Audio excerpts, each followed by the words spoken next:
I have, oh, Roman says he's trying to, so maybe keep an eye out for him as well to see if you see him. All right, so this is a meeting of Nuwari. We are meeting remotely under the provisions for open meeting laws during the pandemic, which the governor has declared. And provided that everybody can hear and see all the conversations, we are permitted to do so. So that is our meeting for today. We are expecting that Robin will be joining us, and Vivian had let us know that she would be joining late. So those two things we know. The first item on the agenda for tonight was the approval of minutes from April and October. I don't, if people are okay with that, if somebody could make a motion, we can take them separately or together depending on what guidance I get. But I'm not sure if I was here for the October one, so we might have to do them separately, or I so don't under remember. Robert's rules, Okay. you're actually permitted to vote Okay, even if you did not attend the meeting. all right. Go figure, but that's official. So if somebody does want to make a motion, I would welcome one. I make a motion to approve the minutes of October, November. A second. I second. And I guess I need to take a roll call vote because we are meeting remotely. So I'm going to go around my screen here. Natasha, Aye. Toyin, Yep. Yes. Marcus, Yes. Jay, Yes. Liz, Aye. and Jen. Yes. And I'll vote yes also, so unanimous. The next item on our agenda was community conversations. Kate, we didn't talk about whether I'm going to start here. Are you going to start here? What do you? You've been at the meetings. I haven't been there for the last two, so. Okay, and let me see if I can figure out exactly what got sent out to people for that too. Marianne, it was merely an update of who you've been meeting, how you've been coalescing the strategy for those conversations and how they've turned into. Okay, so we were not able, we didn't send the summary doc. That's what I was just looking to see if that had gone out. The group will take that up next Thursday. Okay. All right, so our community conversation subgroup, a couple of folks here are on it, has met, continued to meet. And I think we've gone through a variety of iterations trying to find something that we thought was productive and worthy of doing with the community. We have settled on a first event that is in fact around policing. Started talking with about the history of policing sort of as the first thing, and then making some connections directly to our community. So the group will be speaking on Thursday night about specific speakers that we've had some outreach to see that we can put this panel together.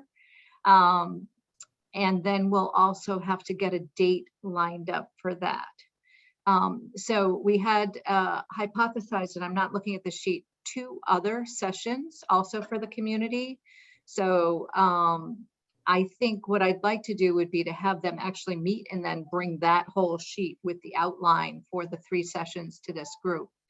Part of what happened as we were talking about it was we had another discussion with Nicole Argo and Beth Pinos, just really listening in some ways to their concern and knowing the unrest that existed among the group that was meeting, about the ways in which you could have these conversations and turn off more people than you turned on. So there was a lot of discussion about how to do it most productively. And I think we've settled on a format that we think will be in keeping with the spirit that Nuwari asked, that it be inviting people into the conversation while still engaging them on a serious topic. And so that would sort of be my quick summary. Jen and Marcus, do you want to add something to that?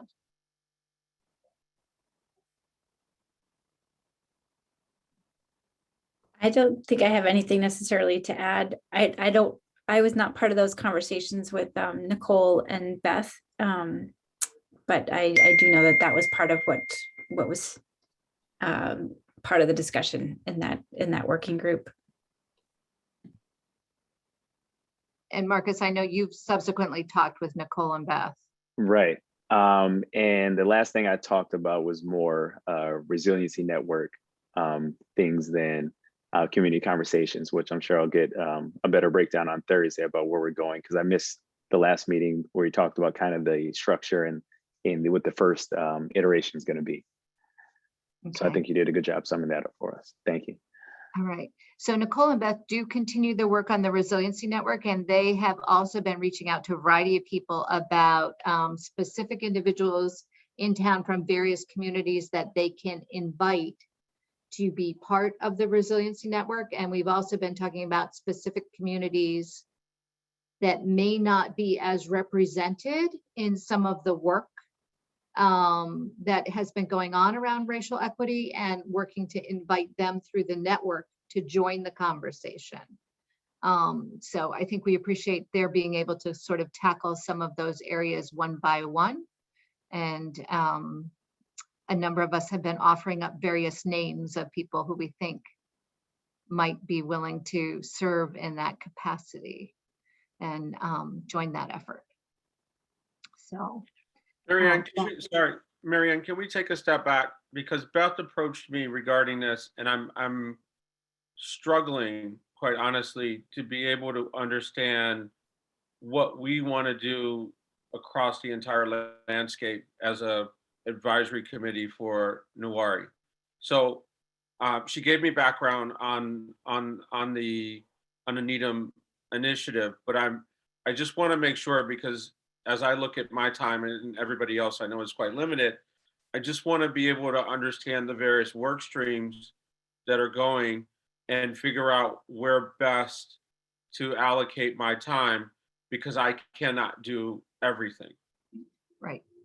So I'd really like to, and it may not be an answer that you have now, but throughout the course of today, I'd like to be able to understand from a vision perspective who's adopted and who hasn't. And for those that haven't adopted, why? And what are we going to do about it? And then collectively, where do we go from here, as we've started with the strategy and now we move more over into execution? So I think that's important. So we'll move into talking about who's adopted and why. So if we think about one of the purposes of Newari that we set out in our charge in the beginning was to be able to identify groups that could permanently pick up and own this work, that Newari was not the owner and the town could not look to Newari to take on the responsibility for making this happen. It had to be broad-based, okay? So within that concept, right, one of the organizations that was identified for being a permanent owner of part of this was the Resilience Network. And there were a variety of reasons why we wanted the Resilience Network not to be held centrally within the town government. Part of it was so that it was not captive to the open meeting law rules and having to convene everybody in order to make a decision. So we wanted, if something happened in the community, the Resiliency Network to be able to gather people together and to decide how to act without having to have that be a formal process, having it notice a meeting for 48 hours, all those different parts that are part of open meeting law. So, so we're grateful to Nicole and to Beth for spearheading that effort to get that piece going, okay?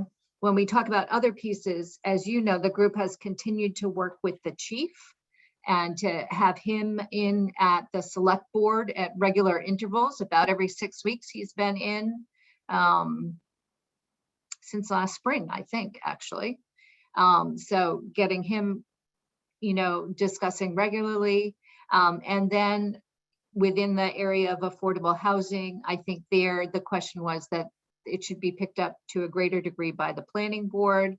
They've put together their committee to identify next steps for their ownership. And then we just recently on the select board had Reg Foster in to talk and provide an update on the current plans from the Needham Housing Authority and what they are doing so that they are ready for federal grants that relate to or will support the renewal of the properties in Needham and renovation of those. So I think in some of our biggest buckets, we were trying to figure out, okay, what are these efforts that get taken on within the structures that exist to move each of those initiatives forward, okay?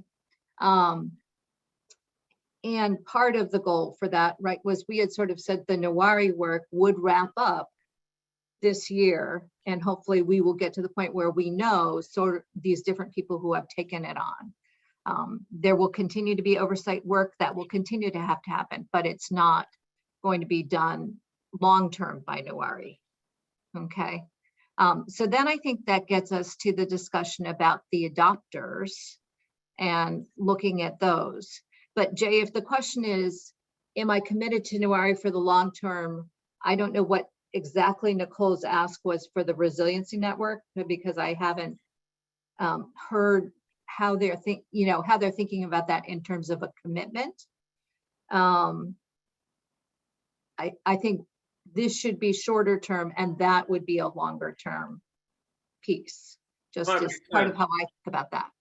I'm open to committing, participating in more than one stream. I just think it's important for us to have a clear communication strategy, or at least message, in terms of how Newari continues to live and move on, and how the batons are moving from one group to another, or what progress we're making. And it seems like there's a lot of progress that's being made, but I don't think that we're fully telling the story, one, in terms of what we've done and where we're going, but more importantly, how people can get on the train.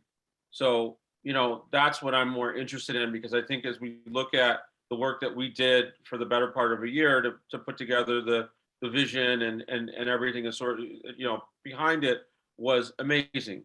And then, I think this is the opportunity for other people in the community to get involved. And I would love to be able to, as people come to me, because they come to me a lot, because I'm a little bit more accessible in the cafe, and they talk about Newari and they talk about the things or the issues that they have. I would love to be able to tell them that there are some things that they can do in order to get involved, and be able to point them to what we're doing and how this continues to live on. Okay, so I think that's fair, but I do think that the living on are various organizations in the community, right? Understood. Completely. Natasha.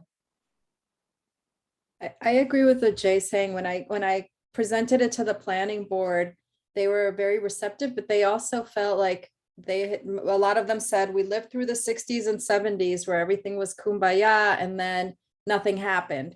So why don't you guys have action items? So I think it's people are looking for actionable items sooner than later, even if it's just giving a framework for it that they can, until we can come up with bigger actionable items. But I think that we don't want to lose momentum, and I feel like people are asking for it. So it's interesting that they asked that, because actually in the long run, the actionable items don't come from Newari, because Newari won't exist, right? Or the vision was not that it was going to exist as a committee really beyond this year, right? Because the planning board would have a set of action items related to this that are part of their goals, just like the select board has a set of action items that are part of their goals.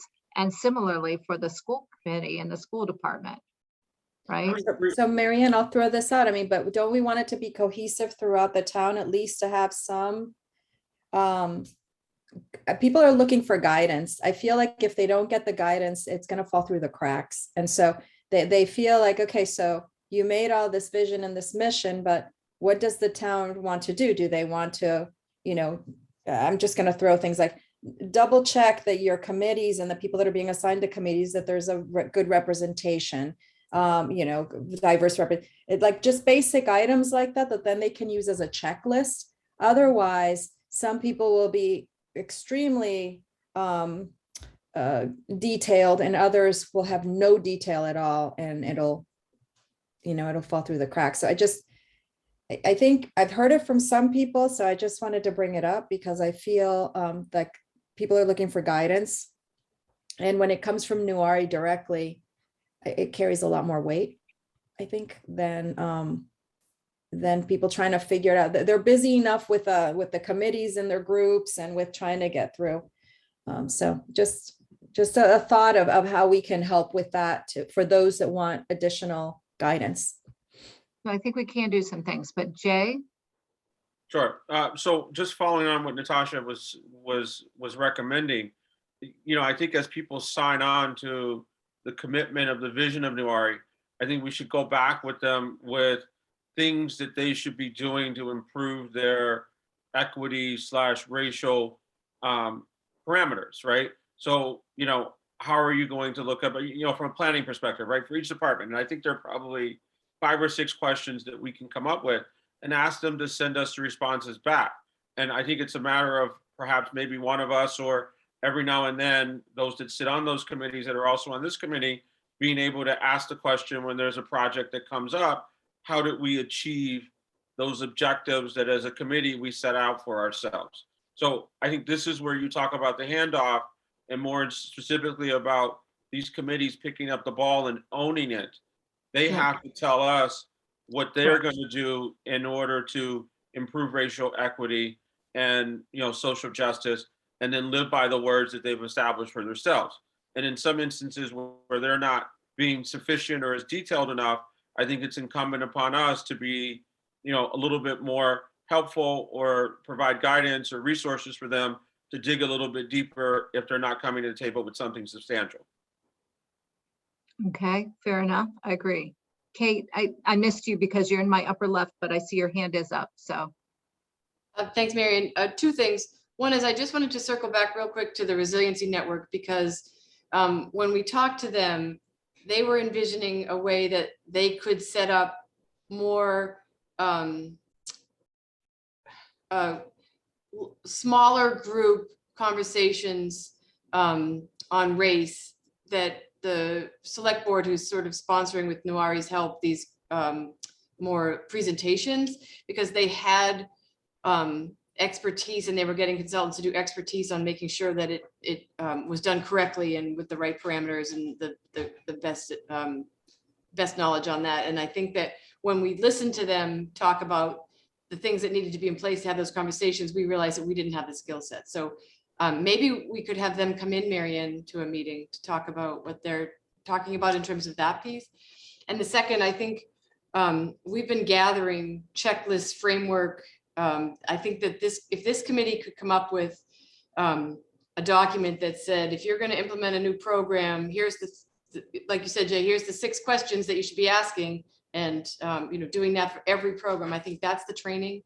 I think if we could find a way to do training for these boards and departments on once we get it crafted, and there are examples out there, so we could pull those together. Yeah, I actually thought that there were elements of the toolkit that we could pull together that could create that for us, that we could pass out. That was part of what I liked about the toolkit. Liz.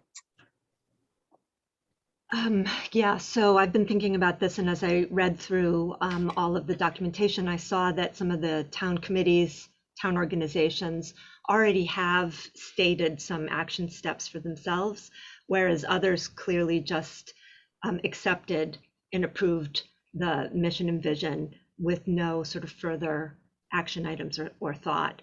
And one of the things that comes to mind is that when you're doing this kind of work, right, you get people who are on both ends of the spectrum. You get people who are very conversant with these ideas, and you get people who are brand new. And that adds an extra layer of complication to trying to get a sort of a community-wide buy-in into the kind of vision that Nuari is putting forward. And so I really do feel like there has to be a bridge, and possibly even opportunities for people within these groups to talk to each other in the group, but actually also talk crosswise, so that it's obvious to me, for example, like if you're in something like finance, sometimes people will say, oh, there can't really be equity, it's all numbers. There's no such thing as racial equity in the area of finance, but that's actually not true. However, if you've never been introduced to the idea, you wouldn't know. And so having access to other people in conversation can help people deepen their understanding. So that's it. That was my 2 cents. Agree. Marcus? Oh, Quick, yeah, just a quick echo with all of that. What I've heard from multiple groups is they want somebody to come in there and basically tell them what to do, is what it seems like. And that's kind of what I'm hearing from different committees. And when, once we put these resources together for us to be able to go and talk to groups, I think that'll be really beneficial to kind of help them jumpstart how they can take it and own it from there. But they kind of, what it seems like is they want us to feed them that play-by-play of what they should be doing, but we can't force them to do any of that. But once they adopt it, we give them our nuts and bolts of what we're doing, et cetera, et cetera. And then from there, like Jay said, when it comes to holding them accountable or having those 6 questions that they're asking themselves before they do something or whatever we put before them, then we can measure, how well that they're doing with that. And then if we feel like it's not good enough or they're not putting the effort that they signed up to do, and then we can kind of jump back in and kind of, right the ship. and what they're going to be doing depends really on the organization. I mean, to some extent, we have this broad-based initiative that's looking at membership and trying to continue to broaden the diversity of people who are participating. I mean, that's sort of a function of who is in the pool. We've worked to broaden the pool. So all of those things, getting new voices in new places. And then we also have committees who frankly can help engage the community, but may not have thought of that as part of their role. So I know when I met with the Historic Commission, right, we had a discussion about how historic houses in Needham were actually part of our history, and that history might be interesting as it relates to Native Americans, as it relates to domestic workers, back in the history of the town, and how could they in fact educate people in town about the history that we have here as part of their mission. So I think different groups may have different angles that they can find a way to connect with the community that's interested in whatever that particular area might be. Jen? Oh, I'm excited by this conversation. I was thinking, I wonder if we could host, if Nuari could host or put our name on organizing like a few hours worth of a training, something similar to the setup that we had when we did the training for the Resilience Network, where there was so many different folks involved, and maybe having some kind of keynote part of it as being how to bring a race equity lens to your work, whatever kind of work that you're doing, to just kind of get into that mindset, and then maybe asking each of the attendees to come up with 1 or 2 objectives and race equity focused objectives, and then maybe a couple of activities under those objectives that they would set for themselves for the coming year or something like that. And I think that Lisa's comment about people benefiting from being able to talk kind of across programs and projects is great, because I think it probably would really come up with some creative ideas and discussions and help people maybe think, like for that finance person that doesn't think race equity is part of their job, to hear a different perspective from somebody other than just Nuari telling them that necessarily. But we could use the power of this group in particular to maybe convene all those people back for kind of that next step. I think it could be a really exciting event. I like that, because that's actually a lot more, I think it makes for a better workshop, but B, it is a lot more efficient, frankly, in a use of our time if we can bring people together to have that conversation. I know sometimes people like having people go to their committee, right? But being able to bring them all together, I think would create a more powerful solution. So I like that idea too. Other thoughts? But so there is that with having people adopt the work. Having said that, I do still think in the case of the library trustees, for example, and we've had some discussion about them, I do think we're going to have to go to them, particularly to understand why they're not able to endorse the Nuari principles. So But we do have many other people who were willing to get on board, but they need to find a tangible way to do something as well. I would agree with that. I think the challenge with the library, right, and we should probably talk about them more. We can do it here or offline. It doesn't matter to me. But part of their concern was more grammar. But I think the other part is really what we're talking about now, which is how it's being instituted.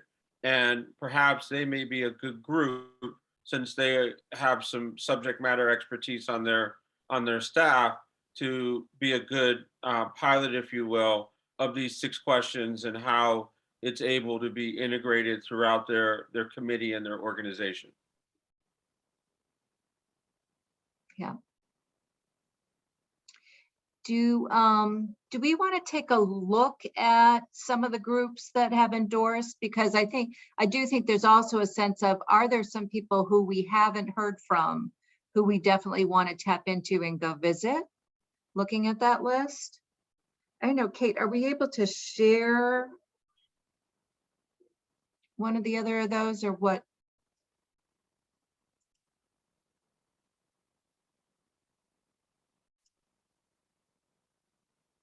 Sorry, Marion, I was muted. Do you want the endorsed list or the request list? I can. Let's bring up the endorsed list, if we can do that first. Bear in mind, I'm running this myself. Well, and I just There we looked at, go. Does that work? unfortunately, I can't download it from the server right Yeah. now.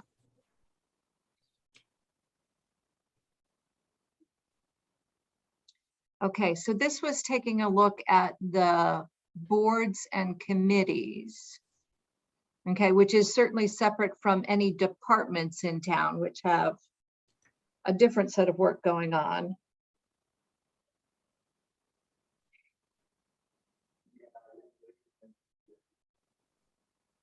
And the community. Kate, if we go back up to boards and committees, I think the question is, are there major boards that are not here? Certainly the finance committee is one of them.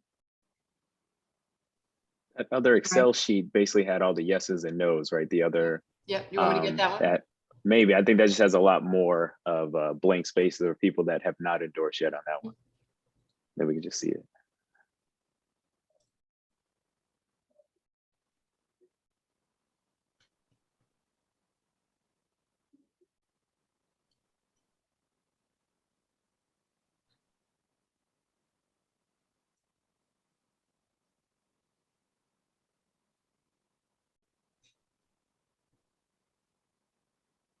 Okay, hold on the blank ones here.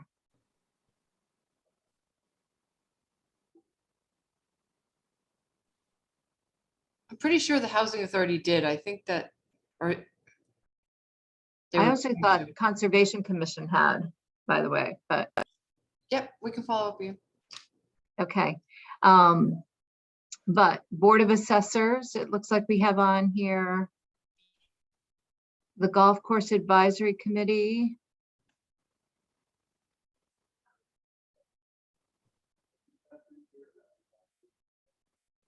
Historical Commission, I do think we'll hear back from. Kate, the LEPC, is that, I think of that actually as more a committee of the town than Yeah. I agree. I'm not sure that's, that it belongs here. yeah, probably right. Yep. Okay, the PPBC, I do think is one that we should speak with.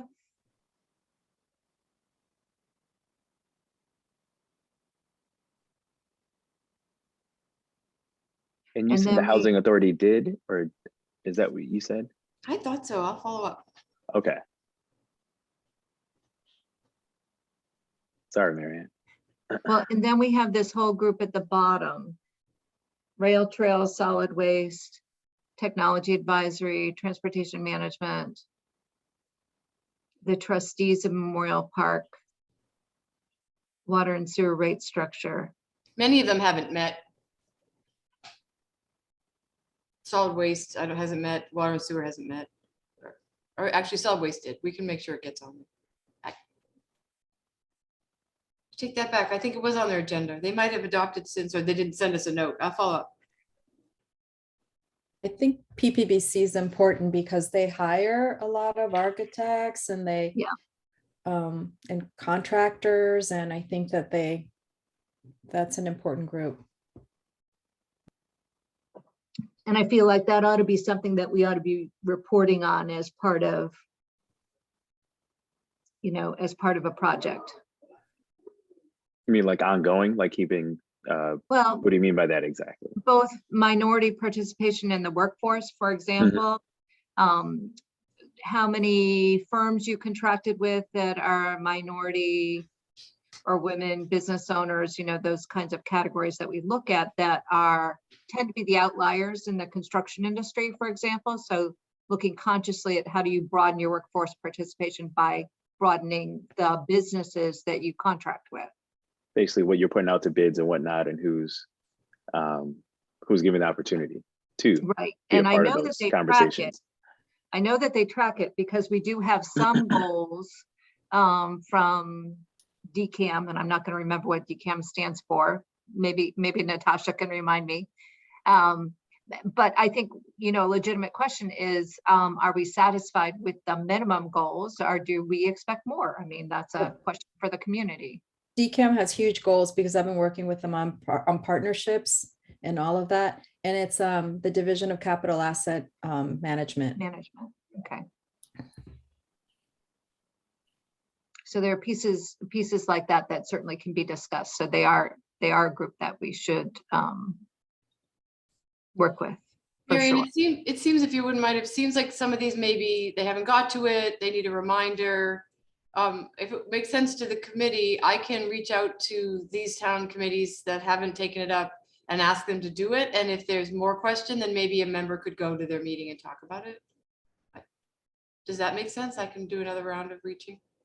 Yeah, and just going to the meeting with the proper tools and crafting, so we're able to speak clearly about the vision and next steps. And I hate that we're putting it off, but I just want to make sure when we go there, we're going well equipped to answer as many questions and give the best guidance.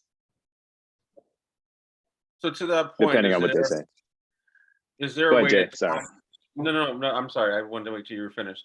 To that point, is there a way to kind of set a deadline or a timeline? I mean, I think we distributed this vision statement to these boards practically almost, I don't want to say a year ago, but come April, it would have been about a year ago. And to me, I would have expected more progress than what we see right now. I think it went out in the summertime. We had some people who adopted it before we even distributed it. But you're right, it's been a while, Jay. And it would be good to have people get on board, which was what we wanted to have happen. So I can get back to you before the next meeting okay. on the committees. These are our community organizations. And like we're all yeses here at the top. Some with goals sort of specified.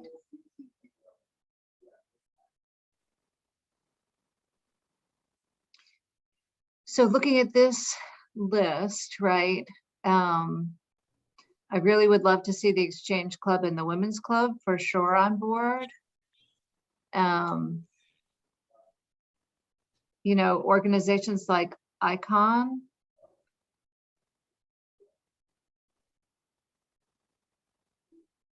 Raman and I have spent a lot of time talking about some of the religious organizations as I'm looking at Knights of Columbus here and the role that they play. See St. Joe's on here, St. Seb's, as far as schools, Needham Public. They've have they endorsed? I didn't see it.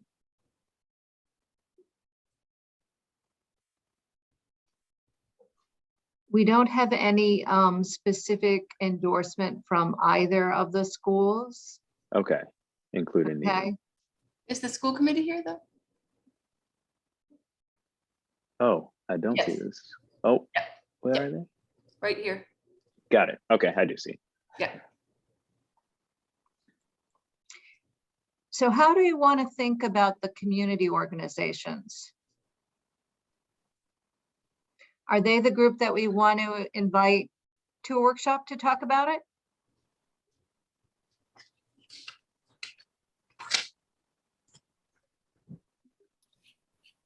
I would You know, say, some hello, of them I everybody, have- and Happy New Year. I'm sorry I'm late. Hi there, Vivian. Hello, I think hello. I think it would be valuable to do that because I think, you know, much of the work that we are talking about, while formalized through the town committees and boards, to a large degree, a lot of the work we're talking about is also grassroots. And I think people who are engaged in the community organizations are going to be inclined to get their sleeves rolled up and try to help us with some of the initiatives we're talking about. So I think it would benefit if they could see Newari as something more than just words on a page. Yeah. Liz? Yes, I agree. Having given this quite a lot of thought, I feel like the kinds of equity goals that we're interested in can't be met unless there is more widespread community support. So community organizations are a central sort of pillar of doing this kind of work. I wonder if it makes sense to bring groups together based on what they do, like the needs of a town board or a committee would be probably pretty different than the needs of a community organization. So perhaps looking at doing two for the two different types of community interactions would make sense. And also keep the numbers smaller so that people can engage in deeper and more meaningful conversation.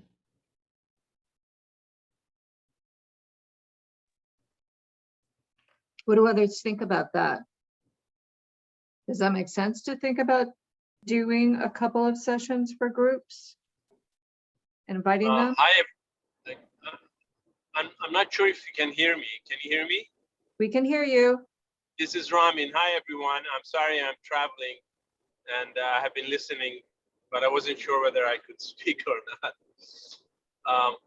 I think that's a great idea to be able to take it to the smaller groups for that kind of conversation. I think, if I may add, part of the problem with groups has been also the very transient nature of Newari, in the sense that the groups that were sort of questioning the vision statement were also wondering, what is the role of Newari?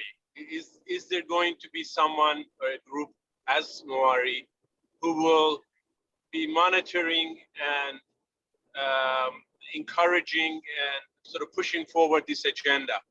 And if Newari is going to be disbanded after a while, who will take that responsibility on? So those conversations would be helpful. Jen? I'm holding that thought, Raman, for a moment, but Jen? I was just going to say, I can see the benefit of having two different sessions of training, but I also could see a benefit of at least having part of it be some universal to both organizations. I think especially in thinking about kind of the background goal of getting new people into town positions and onto town committees, it could be a great way for people to connect with something that's important to them or learn about someplace that they maybe didn't know much about before. It could be a good networking opportunity for that purpose.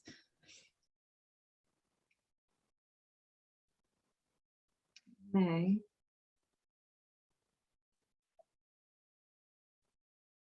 So this is kind of an interesting question, right? And Kate and I met with Lincoln that has a Newari-ish committee, but it's not exactly the same. But theirs is a standing committee precisely because they wanted somebody who owned it. down the road. But as a result, they're really struggling with having anybody take any responsibility for anything. So, you know, it's a challenging thing. I think that boards and committees in town are going to need to continue to have some responsibility. You know, we're going to have to take advantage of town committees like our Human Rights Committee, maybe as another arm of helping for tracking it down the road. Perhaps there's a discussion from this group about, you know, Kate's going to shoot me, but what does a dashboard look like? And I think as I say that, you know, if you do dashboards, I'm actually somebody who would typically say you don't do more than 5 or 6 items on it, because tracking 30 doesn't do any good for anybody. There's no focus. So you need to choose what is in fact the most important to highlight and make visible to everybody. But perhaps that's something that this group sets up and establishes so that it moves forward as a tool. And then again, from a governance perspective down the road, that there's a process where the select board, you know, has a consultation process about should those metrics change, you know, in the future, when do they need to be modified? What do people think about something like that? How do you think about the permanent versus transient nature?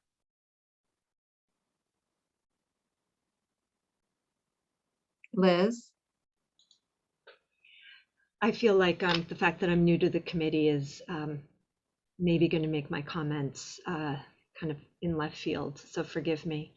But I wonder if there can be a little bit of both. It almost sounds like there needs to be a little bit of both, that a community organization holds the sort of the real mission, but that there's also someone in the town government, a committee like Nuwari, that meets not on a super regular basis, but a few times a year to look at an overall assessment of whether things are moving forward or not.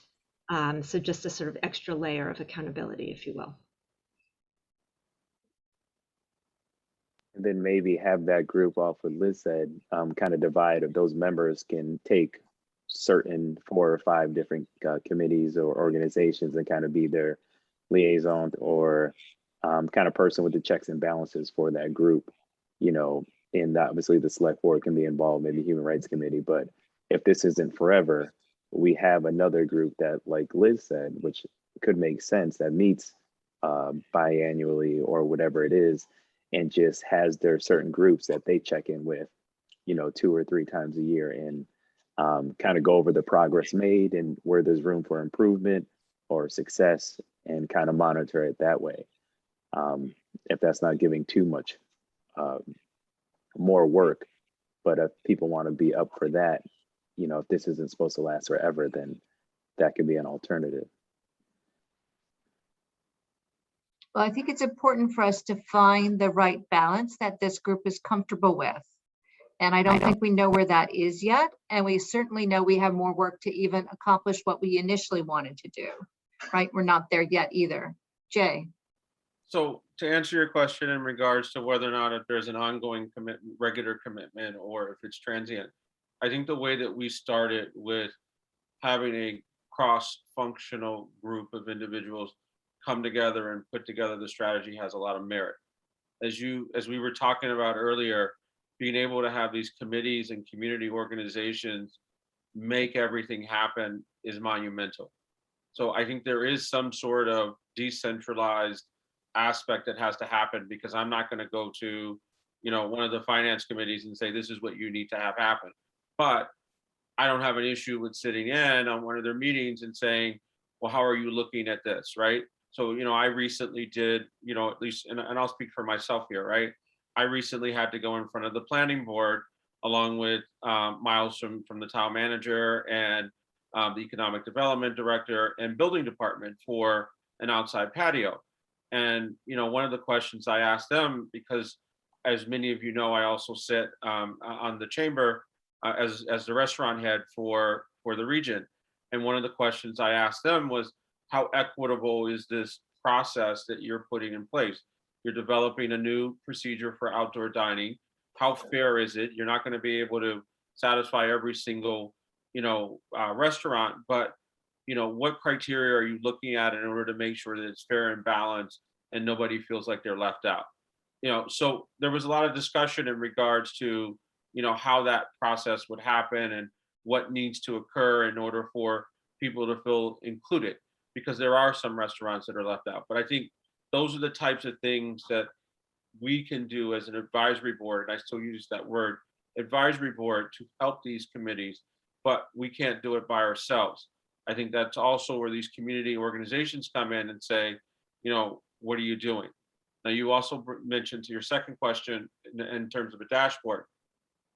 I think a dashboard is great, but I think we have to be careful to not be so overly focused on the numbers.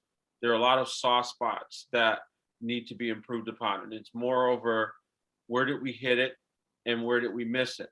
And we've got to be very critical in terms of those opportunities that we miss, because those are going to be the learning lessons for people to look at things in a different way, as opposed to looking at it the way that they always look at it. Yeah. Agree with that too. Toyin, I'm going to ask you, because I think you're the one person we haven't heard from at all. What are you thinking would feel right to you?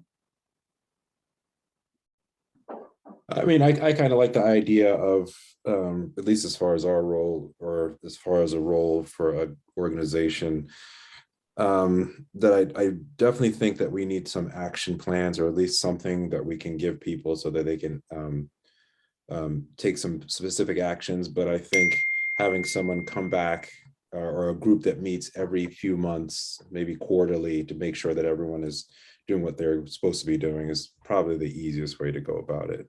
I don't know.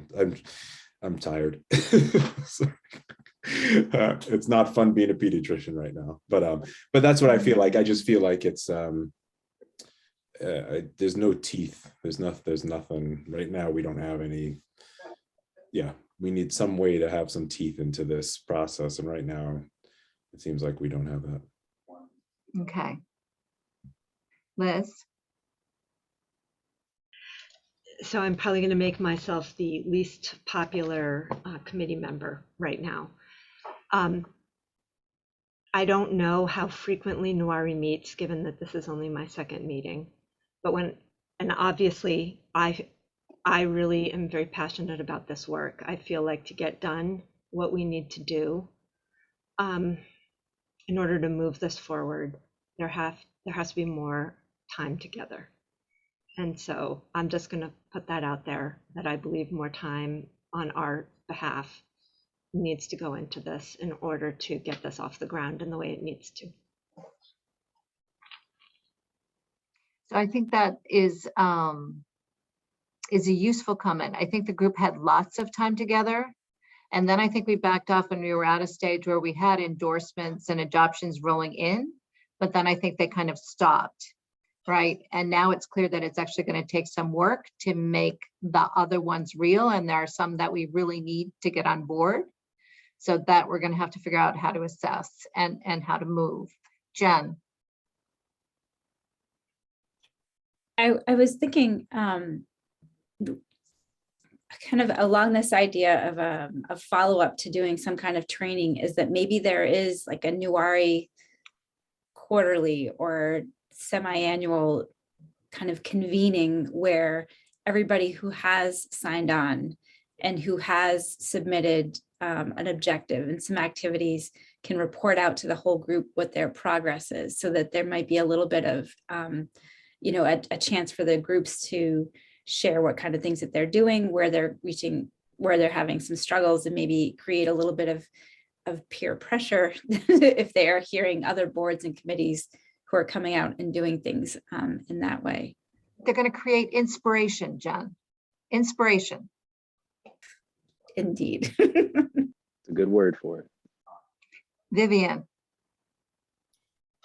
I'm wondering if there's a way you know, to Jen's point about some peer pressure, I wonder if there's a way for us to creatively look at the committees and organizations in the community to have them engage in some partnership around the work that they do. You know, we have different goals in the vision statement and priorities, and we really took a deep dive into a number of different things. But not all of the boards and not all of the committees are engaged in that particular work or have any involvement or responsibility. So I'm wondering if we create sort of a subject matter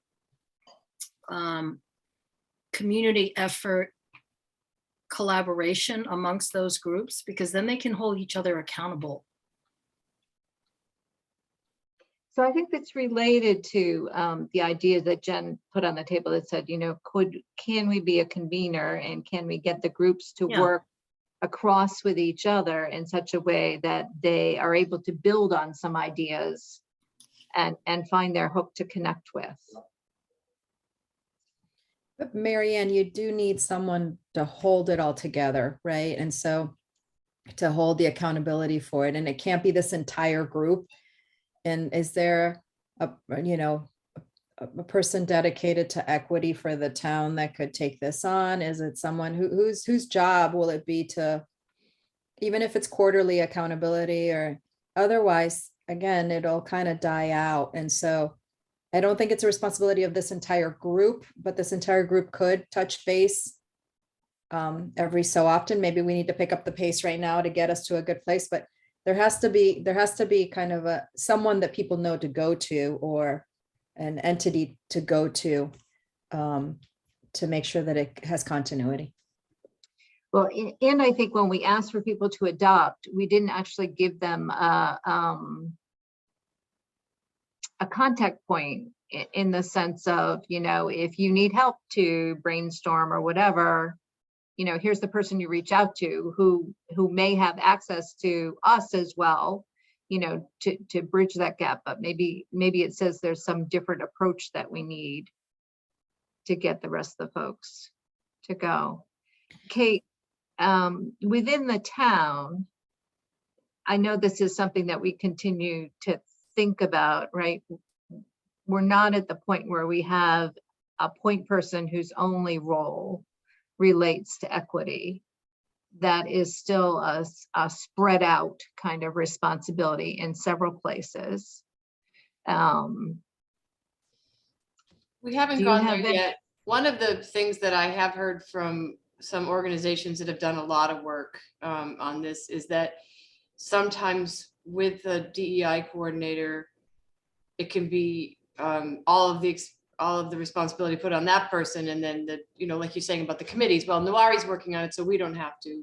Right. So, but we have it in our long-term plan as to consider. Right now, from point persons, it's Katie and me right now, or Katie and me and Chuck. So that's where we're at right now. It does feel like the working group has come up with a number of things. I think they really hone in on the fact that it would be a lot easier to run trainings for groups and to go to visit committees and community organizations, or to convene them, if we have something that they can use. So that should probably be our next priority that we'll work on, is give you some ideas for a toolkit, a framework, a checklist, something that's will explain to people what we're trying to do, right? So, and there we had a couple of examples. So we pulled together the Bentley, thanks to Natasha, the Bentley one came up. You've just talked about this one from Boulder, Colorado. But how would we take one of those to adapt it for Needham, so that we have something that we can hand as a tool to a group, some starter questions to get them thinking about areas they might consider. Maybe something would probably- Lisa could help us with too. Marcus? I would say something along the lines of using the statement and the guiding principles and form them into questions that they can ask themselves within within that toolkit and checking that to see if they're doing that could be some kind of way that we can incorporate and measure.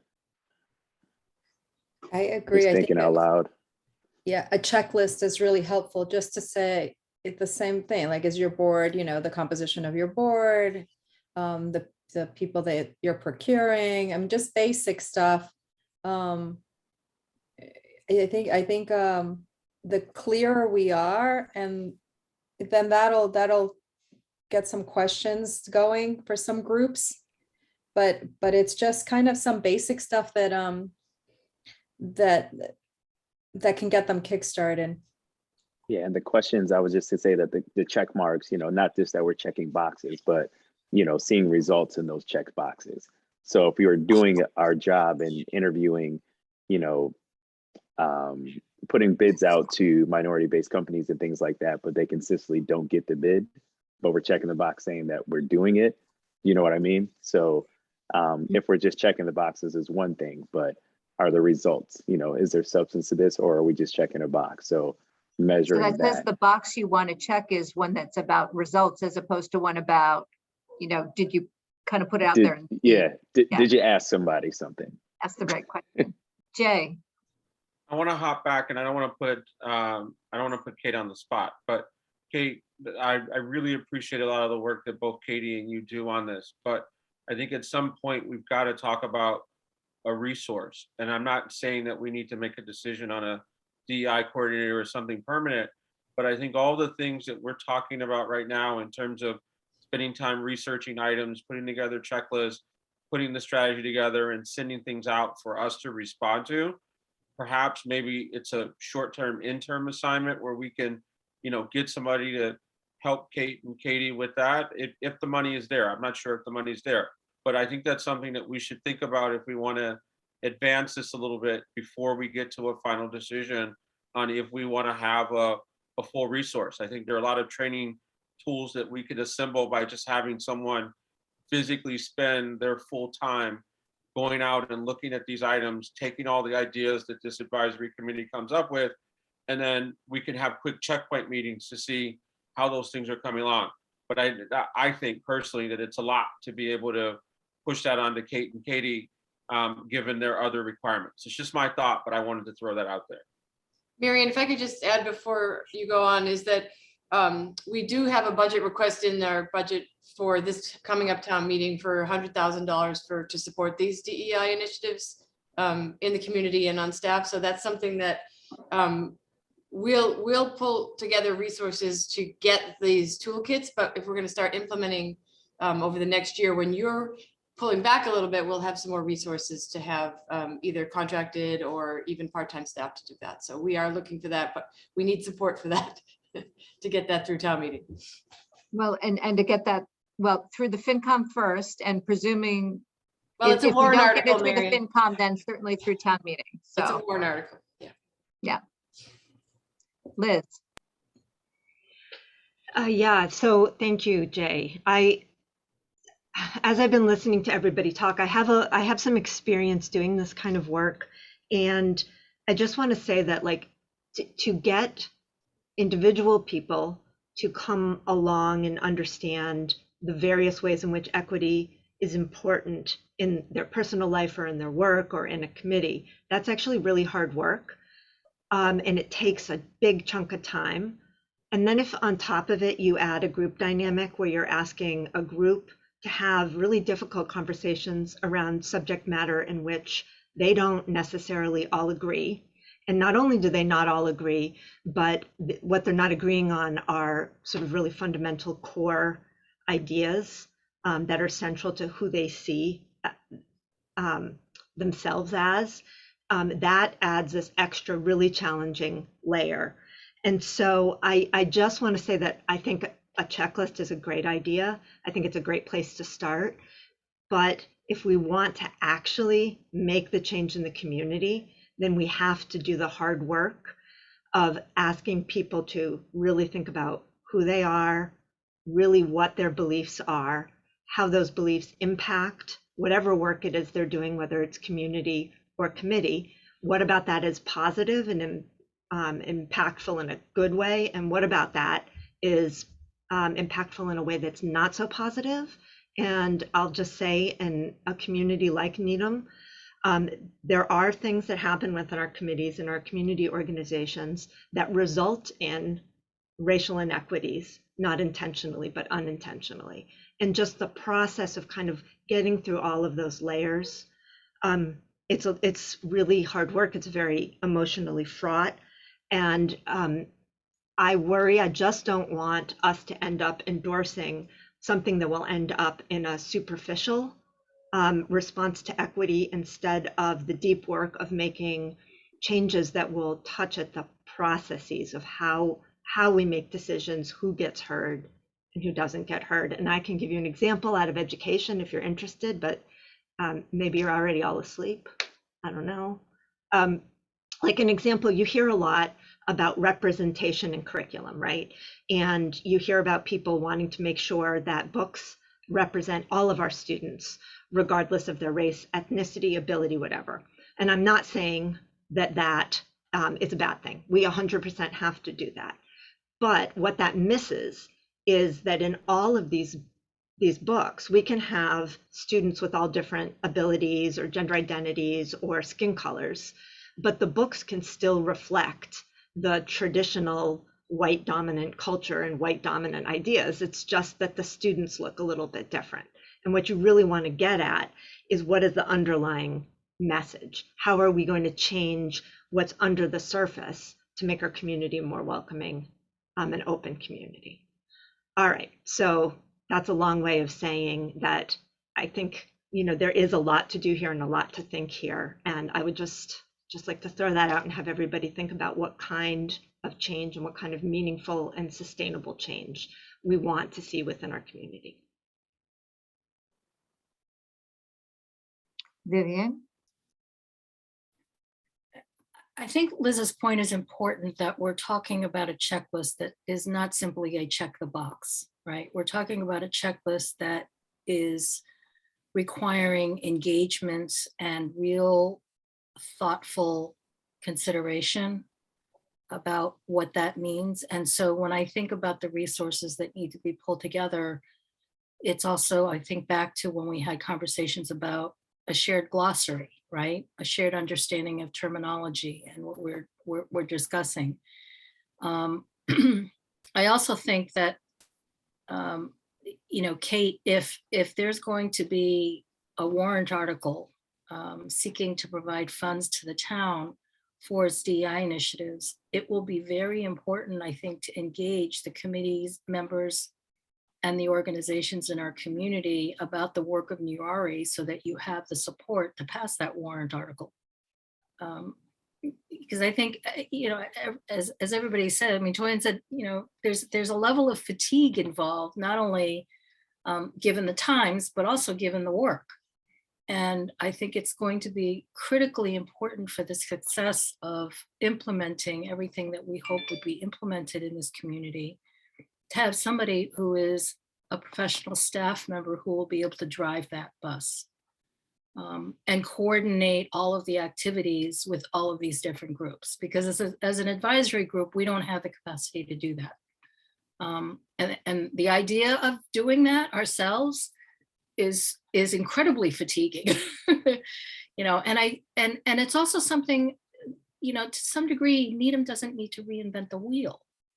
There are lots of resources and lots of experiences out there, so that you don't have to start from scratch. What we did need to start from scratch on was understanding what we saw as the vision for our community, and what we see as something that can be adopted by everybody from all corners of the community. But coordinating the efforts on designing and implementing, the DEI pieces is going to require somebody within your offices, Kate, to support those efforts.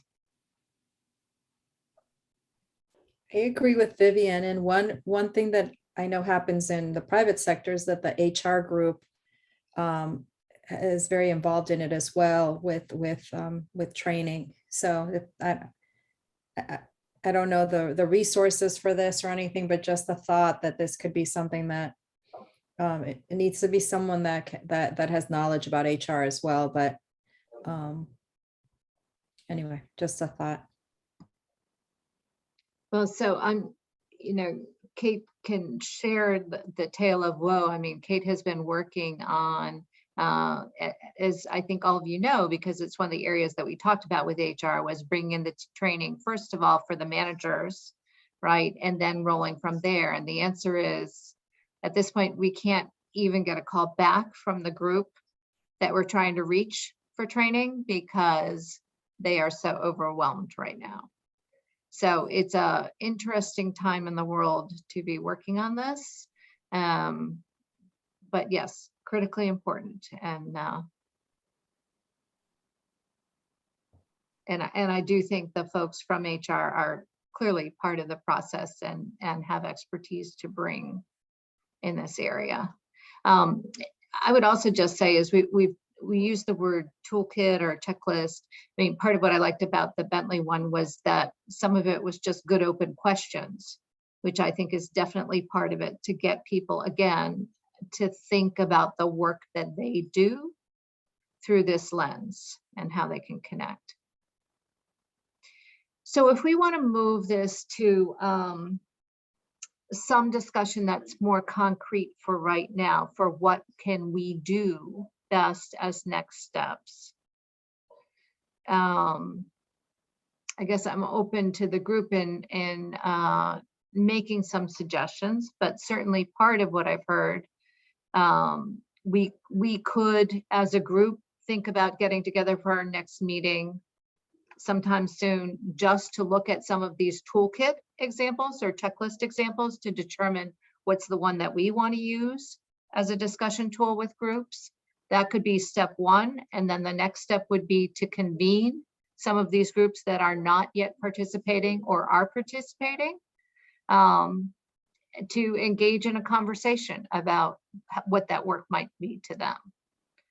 Is that a plausible way? I do think we have some groups that we've talked about, the library trustees, PPBC, that we may want to do some specific outreach to, the Exchange Club, the Women's Club, to see if we can engage them to also join in the Newari work and have a discussion about how the work would apply in their organization or how they can contribute to the town on this work. Marianne, I'm wondering if the group would find that maybe Lisa Smith McQueenie could help shepherd us towards, yet another complete document, or, wait at this point or at some point when we're working on it.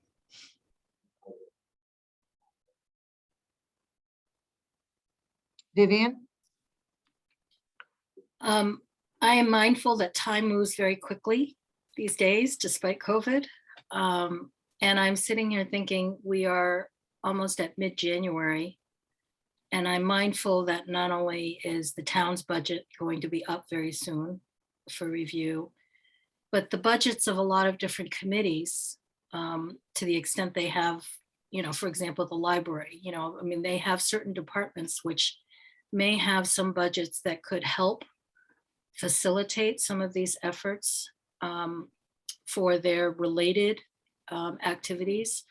But also community organizations are looking at their budgets too. And I'm wondering if we want to try to accelerate a timeline to engage with these different groups so that they can put this in their hopper, to think about as something to work towards.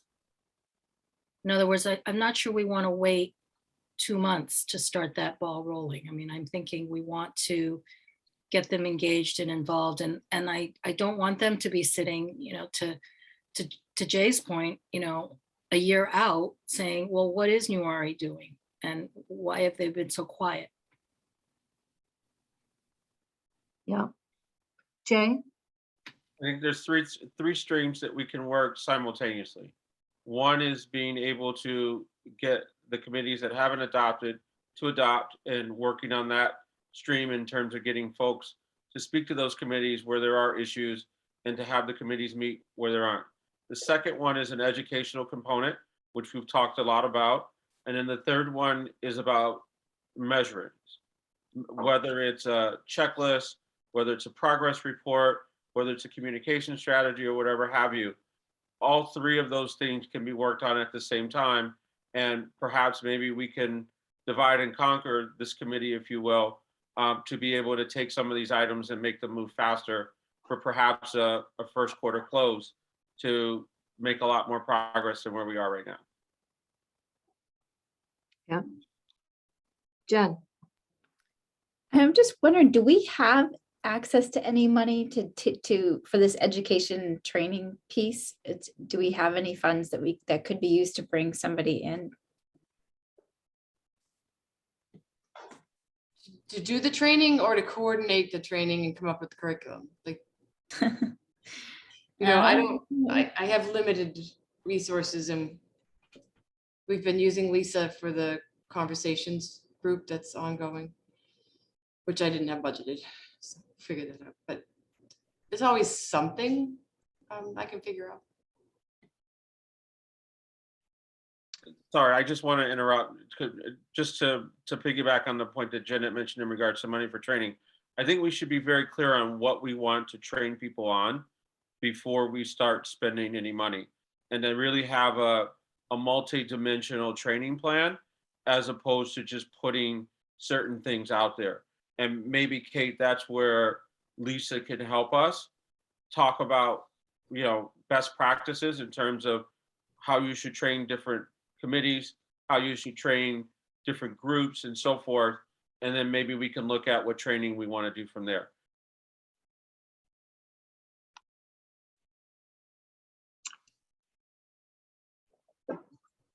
So I like Jay's articulation of the three streams.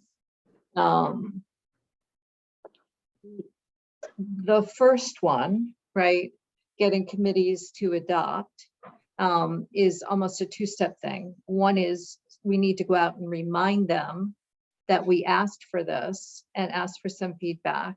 And that gives them at least a contact point if they have a question or if they would like to engage with somebody from Newari in that discussion at their committee.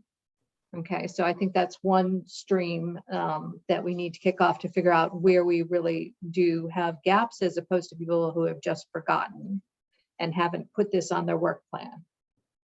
The question about the educational piece, there, I think, I guess the part of the issue is, do we want to come back to Jen's question about a convening that lets there be some crosstalk between these groups to think about how can they build something that is broader for the community by working together? Does it make sense for the group, as we're thinking about that second piece and the measurements piece, does it make us to split into a couple of subgroups that can bring something back to Newari for discussion?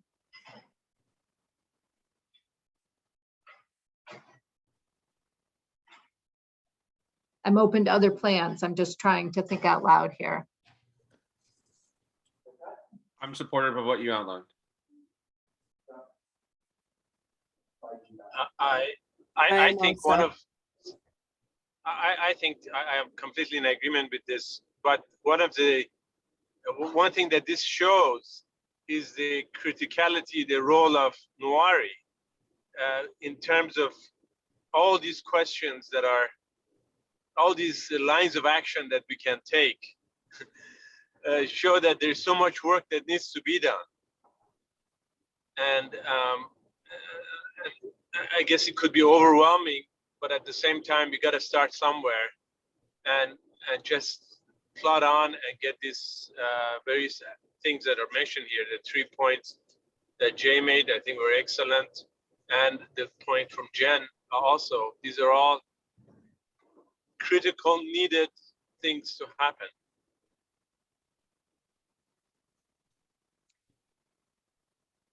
So I'm mindful of time. I don't know exactly how much time we had booked on the calendar tonight. Did we just book We usually do an hour and a book half. 6 to 7. I had, 6 to 8 held on my calendar, so I'm not sure where it was, but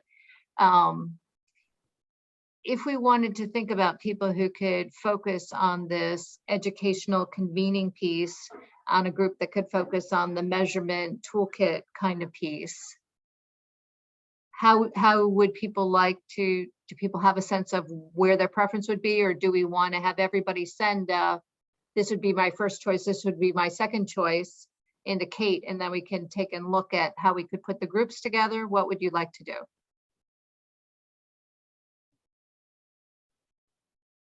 Can we put it in the chat right now and just divvy up? We don't have I chat. don't have a chat. Yeah. We don't allow it. So just shout it out. I'll write notes. I'm the chat, Jen. I Can you do- remind me of the three groups again? Sorry, can you remind me of the three groups again? So the first group, I'm not going to have anybody take, but I'm going to hope that we all might be subject to being called upon if needed. So we're going to ask Kate and Katie to go back out to the groups who have not responded and say, this is what our ask was. We haven't heard from you. We need to hear from you. Do you have questions? We're happy to participate with you in a discussion. Let us know when we can be there. So I'm hoping we all might be subject to being the phrase that my husband's company, that Digital used to have years ago, to being a HOD, which was all hands on deck. So that's number one. So I'm really looking for the educational convening component and the measurement toolkit kind of component. Two groups for that right now, I think. Or that's how I'm thinking about that. I'll sign Number up for 3. Is that the toolkit? The toolkit? measurement. Yeah, Toolkit and measurement. Yeah. I'd sign up for that one as Me well. too. I think too. everyone's signing I up think for everyone it. wants that one. We got a couple twos. We got a couple. All We right, got do we Jen. We have- got Liz. Do we have 2 twos? 2 twos. I'll volunteer for the 2. Rami will go for the 2. Vivian, where were you? I missed. Are you a 2 or a 3? Remind me again, which is which? Educational convening, toolkit measurement.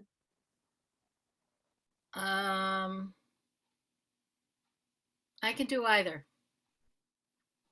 Okay, Vivian will do either. Natasha, you were where? 3. 3. Okay. So specific. All right, 3. 3. All right, Kate, you can tell me what I'm doing too. Toyin is 3. So that means Vivian, your education.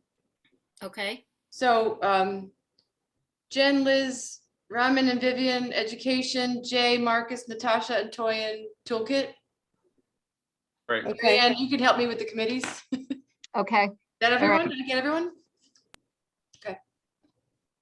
Marianne, too, the other thing that we should probably think about is for those that have know that they're not interested in adopting it now, we should figure out if you need help from individuals on this committee. I'm happy to do that if you need to, but Okay. I think where we have issues, we should probably address those sooner rather than later. so that's what I do appreciate that. I'm hoping that any of you, if we need to call on you to reach out to somebody who's turning us down, will, or even who's just stumped about this, that you'd be willing to engage with a group would be good to know. So, Marianne, I think it might be helpful if we say, and by the way, we're also working on training opportunities for you and toolkit for you to use. So maybe they'll say, okay, good. Resources. That's all I wanted to hear. That's all we wanted to hear. right. Yeah. Sign us up. Marianne, I'm sorry, I have to jump off. Now it's 7:30, but I have a quick question for you. Are we supposed to work on this before our next meeting and report at the next meeting, or what are the next steps? So Kate, what are we going to have to post these? It's a committee that's advisory to the select board. How does this fit? Yeah. Or can they just meet? All right, we're gonna, yes, if the groups could meet before our next meeting to bring a proposal back, I think that's what we want to do. All right, and so the question is, when do we want to get this group back together? Could I just interrupt for 1 second? So if individual members of each group could start pulling together resources on your own, because we're gonna have to post meetings of you if you're subcommittees, which we can take care of and we can host, but if you started doing some of your own research, then you could bring it to that meeting and they would be productive. I'd say you probably need, We can't send each other things. you can send them to me and I can send them out, or to Katie. Yeah, it's deliberating. I know. No, I'm okay. I just want to know Yeah. the rules. Yeah, so it's the Okay. same rules as Yeah. everything else. Okay. Yep. We probably, if that work is gonna go on, we probably need, I mean, you probably need 6 weeks before your next meeting, I would think. It's just, I'd That seems advocate, so long all away. right, do, I know. What do other people think? I'd advocate for sooner, Kate. What about end of February, right after February break? Well, that is essentially 6 weeks, but I could live with that if that's where we want to define it. I Oh, know that's right, February 'cause- break is like we lose a Or week right to that before for sure. February break? Marcus, do you not get February break anymore? No more. you get like that long March thing, right? Yeah, I get a March one though. Yeah, so I get 2 weeks in March. Could we target 4 weeks? Because I worry that we're going to lose time if we're going to try to engage in some more significant outreach with the committees and the community groups. Yeah, It would be, yeah. I'm sorry, Marianne, I just wanted to piggyback on that. I think that would be a great, particularly for a checkpoint, rather than maybe the full time is 6 weeks, but Mhm. perhaps we do a shorter kind of checkpoint hour-long meeting, 30 minutes for each one of the teams to kind of see where they are and if they have any issues. And then perhaps Kate, if at that point we want to have Lisa join us, that may be good as well. Just throwing that out to move us along a bit further. So February 7th, Here's my proposal. We hold February 7th and February 28th. Okay, sounds good. And Kate, just in terms of picking a meeting date for a subcommittee, how does that work? How do we coordinate that legally? could each of the groups pick a point person? What if on the date that we decide that we're going to meet together, we just maybe front load it like for a half an hour before that as being like a subcommittee time to meet? Could we do I something? don't think you want to wait till February 7th to meet before, if you're going to No. report back on the 7th, right? I think your subcommittee is going to need to meet in 2 weeks if you're going to.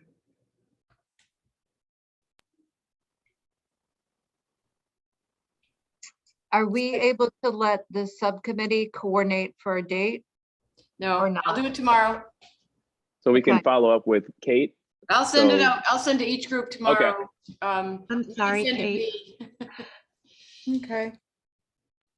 I just have to get the town budget out by next Friday, but other than that, I'm all set. Oh my God. The budget? Oh, that's no big deal. You'll be fine. Thanks. It's fine. I apologize, but I have to jump off. Thank you, everyone. Bye, And just Natasha. send me the email. I'll respond. Thank Great. you. Yep. Thank you, everyone. All right, any other last thoughts? I'm sending Toyin lots of hugs because I do know it's hard to be a pediatrician these days. And Can't I'm Especially on imagine. Mondays, seeing right, lots of Toyin? sick kids. Mondays are tough. Monday, yeah, These are tough. they all build up over the weekend. You know, it's a crisis by the time you get to Monday, so. Just go get Okay. on the Peloton. You'll be all right. You don't work over the weekend? What's going on? Oh, I worked all last That- weekend. I was I was gonna say, I thought you worked I was all seeing the time. patients yesterday at 4 p.m. still, so no. The Oh, gift that keeps on man. giving, but hopefully people are as healthy as they can be and it's not too severe. Okay, so we have a game plan for right now. I appreciate everybody's conversation tonight. I think this was a good one, and we've identified where we're going to go next. So that was great, and I look forward to our work product from our groups and to getting our groups going again that have kind of lost the thread of where we wanted them to be. So we'll do that. I need a motion to adjourn. So moved. Second. Should we adjourn our meeting? And I will go around the screen. Liz, Aye. Jay, Yes. Raman, Yes. Marcus, Yes. Vivian, Yes. Jen, Yes. Toyin, Yes. and I'll vote yes. Thank you you. all. Good night. Thanks, everyone. Thank Everyone, be Bye, well. everyone.